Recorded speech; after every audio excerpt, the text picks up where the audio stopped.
নমস্কাৰ, মই ডক্টৰ পিংকু বৰা। আজি আমি এটা বেলেগ টপিকৰ ওপৰত আলোচনা কৰিম।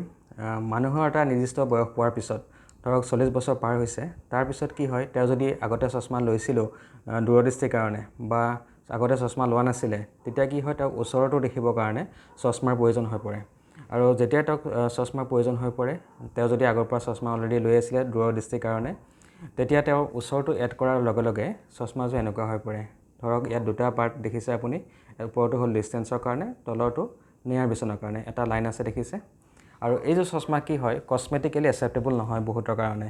কাৰণ এই চশমাযোৰ পিন্ধিলে সকলোৱে গম পায় যে মানুহজনৰ এটা নিৰ্দিষ্ট বয়স হৈছে। যদিও তেওঁ দেখাত বয়সীয়া যেন নালাগে, কিন্তু এই চশমাযোৰ পিন্ধি গ'লে তেওঁৰ বয়সটো ওলাই পৰে। গতিকে আপোনাৰ সেই বয়সটো লুকাব পাৰিব নেকি, তাৰ কিছুমান উপায় আছে নেকি, ইয়াৰ ওপৰত আমি আলোচনা কৰিম। এতিয়া আশা কৰিছোঁ ভিডিঅ'টো শেষলৈকে চাব। এতিয়া কথা হ'ল, এইযোৰ হৈছে এযোৰ বাইফোকেল লেন্স, অৰ্থাৎ ইয়াত দুটা লেন্স আছে।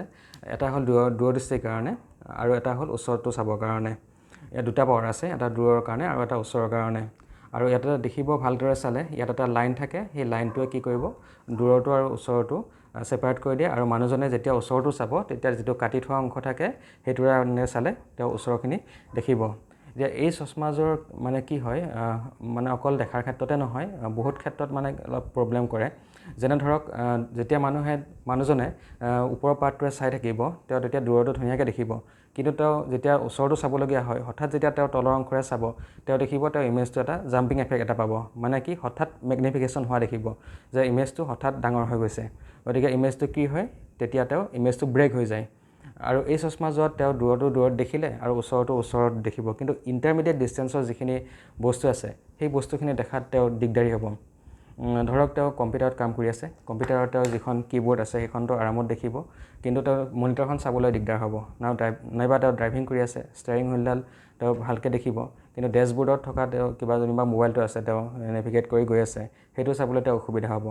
গতিকে তেনেকুৱা ক্ষেত্ৰত এই সমস্যাটো নাইকিয়া কৰিবলৈ বেলেগ এটা লেন্স আহিলে, সেইটো হ'ল ট্ৰাইফোকেল লেন্স। ট্ৰাইফোকেলত কি হয়, তিনিটা পাৰ্ট থাকে, তিনিটা পাৱাৰ থাকে। এটা ওপৰতো, সেইটো ডিষ্টেঞ্চৰ কাৰণে, এটা মাজত থাকে, সেইটো ইণ্টাৰমিডিয়েট ডিষ্টেঞ্চৰ বস্তুখিনি চাবৰ কাৰণে, আৰু এটা থাকে তলত থাকে, সেইটো নিয়াৰ বিচনৰ কাৰণে। এতিয়া কথা হ'ল, ট্ৰাইফোকেলতো একেটা সমস্যা আহিব ধৰিলে, যে এটা ছেগমেণ্টৰ পৰা যেতিয়া এটা ছেগমেণ্টত চোৱা হয়, তেতিয়া এটা জাম্পিং এফেক্ট হ'ব ধৰিলে বা ইমেজটো ব্ৰেক হ'ব ধৰিলে। গতিকে সেইটো নাইকিয়া কৰিবলৈ মাৰ্কেটত কি আহিলে, এটা বেলেগ ধৰণৰ লেন্স আহিলে। মই এইটো অকণমান দেখুৱাই দিছোঁ। এনেকুৱা ধৰণৰ এটা লেন্স আহিলে, এইটো প্ৰগ্ৰেছিভ লেন্স বুলি কয়। এই প্ৰগ্ৰেছিভ লেন্সটোত কি হয়, যিটো মানে আপোনাৰ ট্ৰেন্সফৰ্মেশ্যন, মানে ধৰক যিটো পাৱাৰৰ মানে যিটো বেছি পাৱাৰটো যিটো মানে দূৰদৃষ্টিৰ পৰা হঠাৎ নিয়াৰ বিচনলৈ যিটো আহিব লাগে, সেইটো মানে কি হঠাৎ নহয়, সেইটো গ্ৰেজুৱেলি হ'ব ধৰিলে, মানে চেঞ্জিংটো। মানে মই এটা ছবিৰে আপোনালোকক জাষ্ট অকণমান দেখুৱাই দিব বিচাৰিছোঁ। এইটো চাওক, এখন যেনিবা আপুনি ধৰি লওক, এইখন এখন লেন্স, আপোনাৰ প্ৰগ্ৰেছিভ লেন্স। এইটো হৈছে আপোনাৰ, এই লাইনটো হৈছে ডিষ্টেঞ্চ ৰেফাৰেঞ্চ পইণ্ট। এইখন প্লেনো লেন্স বুলি ধৰক, ইয়াত কোনো পাৱাৰ নাই। ওপৰৰ অংশ হৈছে, ইয়াৰ পৰা গোটেই ওপৰৰ অংশ হৈছে দূৰৰ বস্তু চাবৰ কাৰণে। আৰু এই তললৈ আমি যিমানেই আহি থাকিম, এইখিনি হ'ল আপোনাৰ মাজলৈ, এইখিনি ইণ্টাৰমিডিয়েট ডিষ্টেঞ্চৰ বস্তু চাবৰ কাৰণে। আৰু ইয়াৰ পৰা একদম তলৰখিনি এটা +2 পাৱাৰ আছে, এইখিনি হৈছে ওচৰৰ বস্তুটো চাবৰ কাৰণে।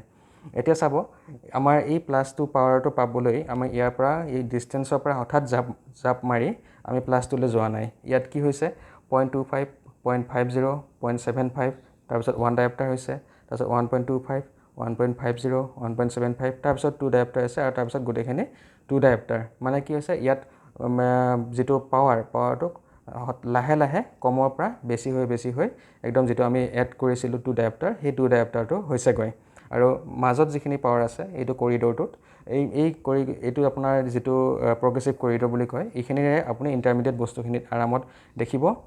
আৰু যিহেতু ইয়াৰ চেঞ্জিংটো গ্ৰেজুৱেলি হৈছে, কমৰ পৰা বেছিলৈকে, গতিকে ইয়াতে কোনো জাম্পিং এফেক্ট নাথাকে, বা ছবিটো হঠাৎ মেগনিফাই নহয়, আৰু ইমেজটো ব্ৰেক নহয়। এটা কণ্টিনিউৱাছ ইমেজ দেখিব, আৰু গোটেইকেইটা ডিষ্টেঞ্চতে দেখিব। আৰু এই প্ৰগ্ৰেছিভ লেন্সটো, সেইকাৰণে আমি ইয়াক কি কওঁ, মাল্টিফোকেল লেন্স বুলি কওঁ। অৰ্থাৎ বিভিন্ন ডিষ্টেঞ্চৰ বস্তুবোৰ এই লেন্সখনে বিভিন্ন ডিষ্টেঞ্চৰ যিমান বস্তু আছে, সকলোবোৰ ফ'কাছ কৰিব পাৰে। গতিকে প্ৰগ্ৰেছিভ লেন্সৰ এইটো এটা সুবিধা আছে। আৰু তাৰোপৰি মানে কি হয়, ইয়াতে যিহেতু কোনো লাইন নাথাকে, ইয়াত কোনো আপোনাৰ ডিষ্টেঞ্চ বা ইণ্টাৰমিডিয়েট বা নিয়াৰ ভিজন বুলি ইয়াত কোনো কাটি থোৱা লাইন নাথাকে গতিকে এখন প্লেন লেন্স দেখিবলৈ পোৱা যায় আৰু এই প্লেন লেন্সখনৰ কাৰণে মানুহজনৰ দেখিবলৈ বয়সীয়া যেনো নালাগে আৰু তেওঁক ইয়ং যেন লাগিব দেখিবলৈ বেছি স্মাৰ্ট লাগিব গতিকে এই লেন্সটোৰ বহুতখিনি বেনিফিট আছে আৰু কিন্তু বাইফোকেল লেন্সটোত কি হয় মানে মানুহজনৰ এটা ইয়াৰ উপকাৰ কি আছে মানে ইয়াত মানুহজনক ইয়াৰ লগত এডজাষ্ট হ'বলৈ বেছি দিন সময় নালাগে কাৰণ যিহেতু এটা অংশ ইয়াত অলৰেডি কাটি থোৱা থাকে গতিকে তেওঁ এইটো আইডেণ্টিফাই কৰিব পাৰে যে মই এই অংশৰে চালে ওচৰটো দেখিম গতিকে তেওঁ পটককৈ ওচৰৰ বস্তুটো এই অংশটোৰে চাই ল'ব পাৰে কিন্তু এই প্ৰগ্ৰেছিভ লেন্সটো এডজাষ্ট হওঁতে আপোনাক 2 সপ্তাহমান সময় লাগে আৰু যেতিয়া 2 সপ্তাহমান সময়ত তেওঁ ইখন কণ্টিনিউৱাছলি ইউজ কৰিব তেওঁ ইয়াৰ লগত পূৰা এডজাষ্ট হৈ যাব আৰু তেওঁ বহুত ভালদৰে চাবলৈ পাৰিব আৰু এটা কথা আছে যেটো মানে আপোনাৰ ইকনমি ফালৰ পৰা কৈছোঁ যেটো বাইফোকেল লেন্স হয় এইটো আপোনাৰ বহুত সস্তা হয় আৰু প্ৰগ্ৰেছিভ লেন্সটো বাইফোকেলতকৈ দুগুণ দামী হয় বা তাতকৈ বেছি দাম পৰে আৰু কিছুমান ফিচাৰ্ছ যিবোৰ আপোনাৰ বাইফোকেল লেন্সত নাথাকে প্ৰগ্ৰেছিভ লেন্সত সেইবোৰ পোৱা যায় যেনে ধৰক ইনফ্ৰাৰেড ফিল্টাৰ বা ব্লু লাইট ফিল্টাৰ বা ফগ ফিৰ এইবোৰ ঢেৰ কিছুমান ফিচাৰ্ছ আছে যিবোৰ আপুনি বাইফোকেলত নাপাব সেইবোৰ কিন্তু প্ৰগ্ৰেছিভ লেন্সত পোৱা যায় আৰু তাৰ কাৰণে কি হয় দামটো বাঢ়ি যায় আৰু লগতে কি হয় মানুহজন বা মানুহগৰাকী দেখিবলৈ বেছি ইয়ং হৈ থাকিব বেছি স্মাৰ্ট লাগিব আশা কৰিছোঁ ভিডিঅ'টো ভাল পালে যদি নিশ্চয় সেইকাৰণে আপুনি চাই আছে আশা কৰিছোঁ লাইক বটন দবাই দিব লগতে ছাবস্ক্ৰাইব কৰিলে ভাল পাম ধন্যবাদ